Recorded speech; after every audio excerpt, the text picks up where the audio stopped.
I think the very first question I'd like to ask Paul is, how are you truly? Truly, how are you? No, great question. I think I'm all right. You all right? Yeah. Okay, great. I'm sure everyone in this room know why I asked that question. Okay, no need to go into the details. Why? Why then? Why did you ask? Why? Okay, who loses a beautiful beach worth millions of dollars and still smiles? Who does that? Okay, maybe there's anyone, but I don't think so. But anyways, we will just basically be looking at lessons for aspiring entrepreneurs, the founder's perspective. Interestingly, we do have the landlord of this building here, so it'll be very good. I think this will be really practical, given what Paul has done over the years. And I would just like to go straight into the questions. There are a bunch of questions, and I think that the insight here today will be very useful to not just establish founders or entrepreneurs, but also those that are aspiring to be like you or do greater things than you. So my first question to you, Paul, would be, with your early background, in architecture and property development, what were some of the key challenges that you have faced in the early stages of your career, and how did you overcome them to build a successful company like Landmark Africa? Great question, but a lot of anecdotes to pull up. So the first thing I'll say about challenges and opportunities is that opportunities are the other side of challenges, right? So without any challenges, there are no opportunities. So you look at all of them in a positive way. When I think of my life and my career, I divide it into three sections. First of all, the life of growing up under the tutelage of my parents. Obviously, so many challenges, the challenges of rebellion with your parents, the challenges of school, the challenges of friends, the challenges of sports, and stuff like that. So I'm sure we'll have all faced them in different ways here, right? So you can imagine them. One of the unique things, I suppose, about my challenges were when I was quite young, at the age of 10, 11, I was born and brought up in the UK, but I was moved to Nigeria, to boarding school in Nigeria, in Federal Government College, Ijaniki. Anybody from, a few of us in the room. Yes, at the age of 10. And that was an incredible challenge, but it played out well. And I can comfortably say that if my parents hadn't done that then, I wouldn't be sitting here now today. So that's one I can highlight. The second part of my life I will talk about challenges was that part, the working life, right? So, going to architecture school, going to business school, getting a job, and trying to be successful. Obviously, you face a lot of challenges during that process, the challenges of trying to define what you want. I finished architecture school and I realized I didn't want to be an architect. I was sort of more interested in the business part of architecture. So that's a big challenge in itself because you have to sort of figure out how to retrain yourself. And I'm sure that many people in this room, you finish a course, maybe zoology, and you say, you know what, I don't want to work in a zoo, right? So you've got to figure out what to do. So that happened to me. That was a challenge in many ways. Then the third part, which is probably the most recent part of the challenges, are those challenges that relate to, starting a business, creating a business, trying to sustain that business, trying to grow that business in an environment that sometimes is friendly and sometimes is hostile. Obviously, some of these challenges have been played out publicly, but many are very private. In starting the business, obviously you think you have a good idea, but not everybody else thinks it's a great idea too. Second, you set up your business and you wait for the clients to come through the room. They don't always come when you expect them, right? And when they pay, they don't pay what you expect them to pay. So you have to go through those financial challenges as well. So I just want everybody in the room to know that if you're going through a challenge, you're not alone. We've been through them. There's still challenges yet to come that we haven't been through that we know we'll face. And it's not the time to think negatively, it's the time to think positively. As they say, all the easy things have been done. So if you're doing something hard, you're doing something normal and helpful. Yeah. That's right. Thank you so much. Very insightful. And now talking about challenges, we live in a country where there's a whole lot of jackpotting, and some folks, in your case, you jackpotted, right? If that's correct. You were in the UK for so many years and you had to come back. And I wanted to just lead me to another question, right? Landmark Africa has expanded to, various international markets. in the US, in in Europe as well. We're very good to know what unique challenges did you face while taking these companies to these regions, and what lessons can aspiring entrepreneurs learn from this experience? Another great question. So I try to lean on effectively the 3 Ps, right? People, profit, and the planet, right? And when you look at anywhere you go in business, if you can deal with those 3 Ps, is how do you get the right people involved? How do you figure out how to make a profit? And how do you take care of the planet at the same time? If you can figure those out, then you figure out a lot of solutions, right? When I think, I've done business in Europe, in America, in Asia, and in Africa, and the biggest challenges relate in the differences between places, right? So you need to understand the people, the culture, the regulatory environment. Everything is different. They say a lion and a shark are animals' best hunters, right? But one operates on water and the other operates on land. You can't do the things on land that you expect to do on water. And just understanding that every country is different, every city is different, every product is different, and how you adapt it to meet that geographic location is extremely important. And that's what I found out. The things that we did in Europe didn't succeed in Africa. And a lot of the things that we've done in Africa, if you try them in Europe, you'll be dead in the water, right? So we don't have a lot of time, but I could go and mention but a few. But I think one of the key things in Africa is Africans are generally friendly. They're generally engaged. They're very physical. They want to see you and talk to you. And if you're setting up a business and a brand, you need to pay attention to that. Right. You couldn't sit remotely somewhere and dictate things. Whereas when you go to Europe and America, it's very sort of distant. It's less personal. People are more interested in what you've written and what you show them than who you are. So you don't put yourself in front of the business. You put the business in front of you. So there's some unique differences, but those differences are important to understand and relate to. Yeah. Thank you so much for that. This is not part of the script, but maybe I should just ask you, to be honest. Given that you've expanded to multiple regions, I'm just curious to understand how you've been able to manage cross-border payments, essentially, because you're dealing with different currencies. Maybe it would be good to get your insight there. Not because I work with Verto, but it would be good. I know you use Verto, but it would be good to know how have you been able to overcome some of these structural issues when it comes to cross-border payments. No, it's and I know it's a really great point. So one of the most difficult things about cross-border businesses is currency. Well, two things I would mention. Well, 3 things I will mention. 1 is currency, 2 is regulation, and 3 is people. Right? Currency is one that you can solve if you work with good partners, and I'm your client, right? so we've worked with Verto a lot in terms of our cross-border transactions and currency changing. As I said, people is another one you have to solve, the culture, and we talked about that. And then I would say that we've digitized a lot of our payment platforms. So because it's digitized, it's sort of a little bit opaque to currency. It doesn't really matter whether you're trading in Great British pounds, euros, United States dollars, naira, or the CFA. As long as it's paid and it gets transported, at the point of arrival.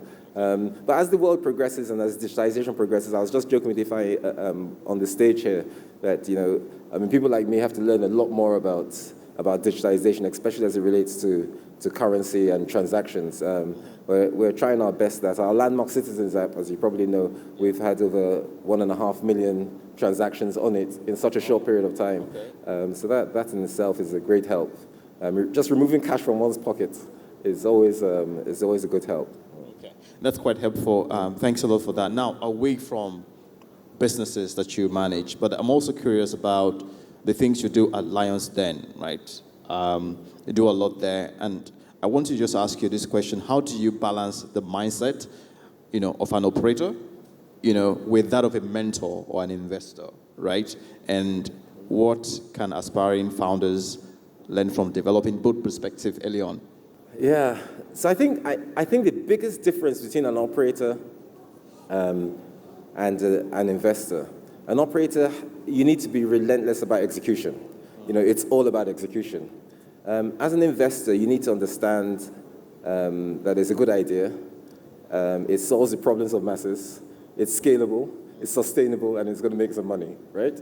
But when you're operating, you've passed all those stages. You're thinking, how do I make sure that I can execute? You know what I say, everybody has a good idea, but nobody has a monopoly over good ideas, right? The thing that you can't replicate is how you execute those ideas. And so for all the entrepreneurs in this room, I always say, don't focus on your idea. Focus on how you can execute it in a way that nobody else can. Okay. So I'll say those are the key things. And as an entrepreneur as well, you've got to think, as I said, scalability, solvability of a problem, and sustainability. As an operator, you've got to think of the people, yes, the profit, and the planet. Yeah. Okay. Thank you so much for that. I know we have very short time, but I'll just ask you one more question or two. As a leader with experience, earlier on you just shared your experience about across continent. What leadership strategies, have you found to be the most effective, and when managing teams of large scale, based on the kind of project that you embark on? Very helpful to know. Yeah, so leadership is not what you say, it's actually what you do. And I think the best leadership strategy is to focus on the things that differentiate you. And I would say, number one, I always say, and my team, a few people in this room, I see even people I worked with 20 years ago in this room, a shout. So the first thing I'll say is excellence, right? It's the one thing that differentiates you from other people. In Nigeria, excellence is a currency. It's just something that, there's so little supply and there's so little competition, but it's entirely in your hands to control, right? So it's a choice. You decide, I'm going to be excellent. So I think that would be one. The second thing, and they talked about it on this stage, is adaptability. You've got to roll with the punches here. Life is going to throw things at you that you would never have anticipated, right? As a matter of fact, if you anticipated it, then it wasn't a challenge, right? And as I said, if you don't face challenges, you're not going to see opportunities. So you need to be adaptable. And the third thing, which is a recurring theme, is resilience, right? I talk about the good world fallacy. One of the guarantees of life is evil will not always be punished, and good will not always be rewarded, right? So it's so important. Can you take that again? Evil will not always be punished, and good will not always be rewarded. Okay, right? So we should just do both? No, so I call it the good world fallacy. I'm just saying, ignore the applause of doing good, right? And you don't need to point to people who have done evil and survived. So people say, oh, right, this politician made a lot of money. Why can't I do that, right? You don't need to. He may not be punished today, right? You may not see it today. So what I'm saying is effectively, you've got to be resilient. You've got to believe in yourself, believe in what you do, figure out your best way forward, be excellent at it, be adaptable at it, be resilient, yes? And just make sure you can chart the course that you believe in holistically. Yeah. Those are heavy punches, and I think I learned a lot there. Honestly, we can sit here and listen to you all day, but we don't have all the time. So I'll just ask you one more last question, right? I watched your program, Lion's Den, right? Yeah. And you are a lion, okay, on a Nigerian business reality show, right? And what common mistakes do you see aspiring entrepreneurs, make when it comes to starting and growing their businesses, and what advice would you give to help them avoid these pitfalls? All right. So I've talked about the 3 S's, solve a problem, scale that problem, and sustain the problem. But I think the biggest mistake people make when they hear about and they say things like, oh, I've seen a gap in the market. Every entrepreneur here is looking at a gap in the market, right? And thinks, what can I do with this gap in the market? But remember, in life, there's not always a market in that gap. Right? So the biggest mistake people make is thinking there's a gap in the market. They go to solve a problem that actually doesn't exist, right? So because there's no market in the gap. So make sure whatever you are creating, you can buy what you're selling. If you can't buy what you're selling, don't expect other people to buy it. So that would be my first key thing. The second thing I would say, the things I've already said, whatever you do in an excellent way. Is going to differentiate you from everybody else. The other mistake people make, and I made it, and everybody will, is when you have an idea, you think that everybody's going to buy the idea the same way as you're obsessed about it, right? So you think you're going to make more money than you will. Yeah? So make sure you count your numbers, right? Know your numbers, know your market, plan for the unexpected, but also plan that if you don't get enough money, you don't run out of money. I mean, Tonya, well, virtually stood on this stage and said cash is king. Believe me, cash is king. If you run out of cash, you run out of business, right? You run out of rope. So you're not going to get all the money you expect to get. So make sure you plan you ensure that if you don't, you can still survive. You know, there's a favorite saying, and I want to end this question or this answer, the favorite saying. And I say, if you can't count it. Can do what? Oh gosh, people have heard it. Someone got it. If you can't count it, it doesn't count, right? So anything you can't count, it doesn't count, right? So make sure when you're running your business, you count it, right? You count the number of times you count the number of things you make, you count the number of things you give, you count the amount of money in your bank, you count your age. You know, anything you can count actually counts, right? So as a business, make sure you do your counting.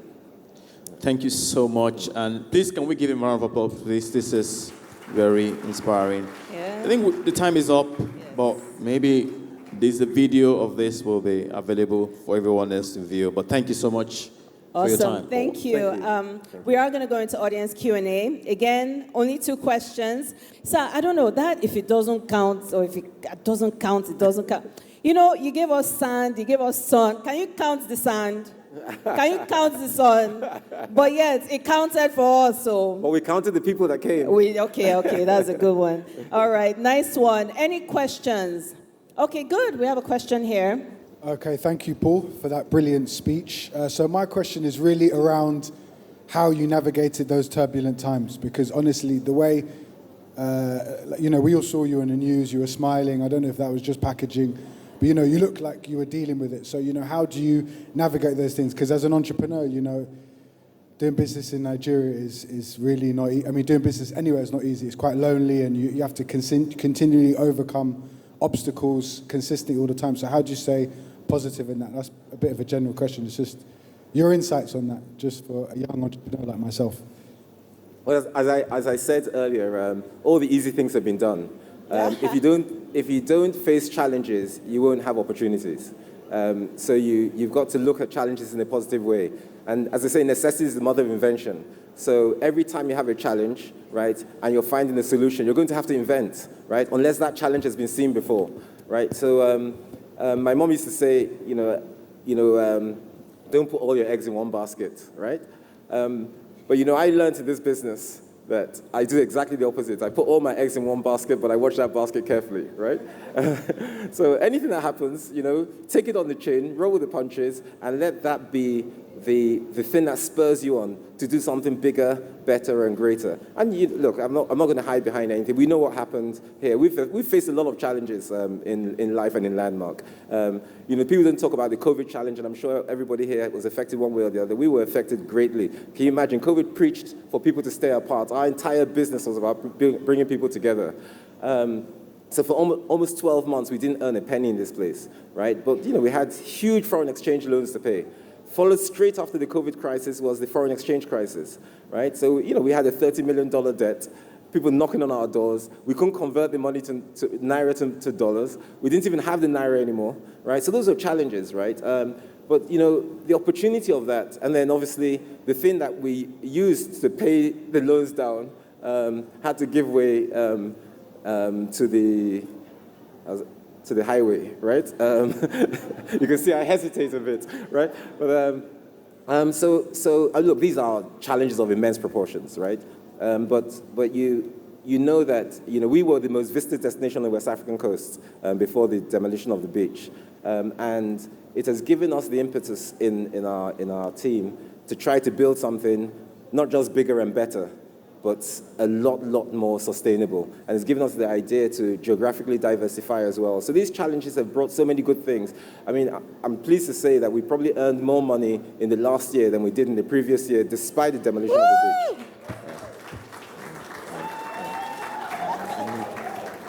Awesome. That was great. Thank you. Any final question from the audience? Thank you for that wonderful presentation. I wanted to ask a straight question. From your experience, what would you advise an entrepreneur, a business person, to focus more on if he wants to succeed? Just a quick one. 1, 2, 3. You should focus your energy on to see success quickly. Well, first I'll say solve a problem. So I'm not a big fan of niche businesses. So I would like to solve problems for the masses. And I'm not saying niche businesses are bad, but there are just a finite number of people who can patronize niche businesses. So the minute you solve a problem that many people can utilize, then you know you're in a game of numbers. May the soul of the departed rest in peace. My old chairman, Pascal Dozie, I'm sure some of you heard.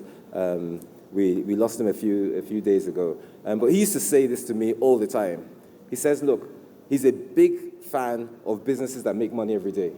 Not money that you have to make once in a year or once a week or every Thursday. Anything that makes money every day is usually a big business. And that's why, people like Onye sitting down here, they're literally counting money in MTN because they make money every day. The banks as well, they're collecting your money every day. People who sell bread, rice, they're making money every day. So the first thing I'll say is focus on a business that makes money every day. The second thing is excellence, right? Just do your best and be better than the next person. The third thing I'll say is, look, even in this world here, with mixed signals, right? Good old-fashioned principles of integrity, honesty, reliability, always work. Just sustain them, irrespective of the pressures and the challenges, right?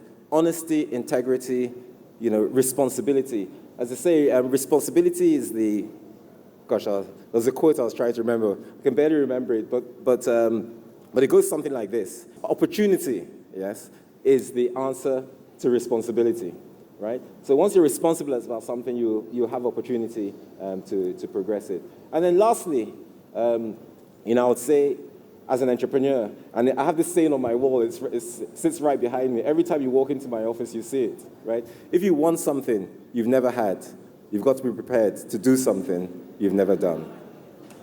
Whoa, fantastic. And that's a great way to end the Fireside Chat today. Thank you so much. Once again, please, a round of applause to our speaker and also to our moderator.